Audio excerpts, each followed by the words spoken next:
You know, outcome obsession is like that poker table. One hand all in, sweating bullets, gripping the cards like they're oxygen. And the more you grip, the more desperate the play. The more obvious your tells. Everyone at the table, they can smell the cortisol dripping from your pores. And I knew a guy once. He was like that with relationships. Every text message, every date.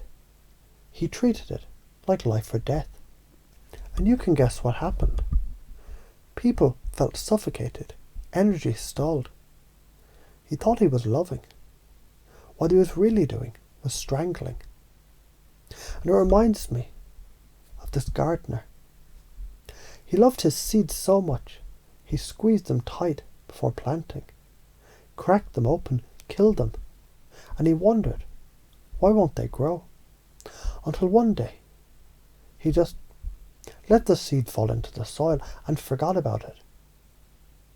That was the year the garden exploded with colour. Now, isn't it fascinating? Kids never make that mistake. A 5-year-old doesn't cling to an answer. It just throws out endless what-ifs. What if the sky is purple on the other side? What if the dogs can talk when we're not listening? What if you already knew the answers and we're just pretending you didn't? And you lean in because their questions leave loops hanging. You have to imagine. You have to co-author. And maybe you've noticed this too. When someone says something unfinished, your brain can't help but burn glucose trying to close the gap. That's the Zeigarnik effect. Unfinished loops, they suck attention like a black hole. That's physics, not woo-woo. And I met a business leader once who never tried to sell. He'd just say, what if this is easier than you think? What if the thing you're afraid of is actually the doorway? And people leaned in. They filled the blanks with their own meaning. They sold themselves. And maybe, just maybe, you've already been doing this without knowing it.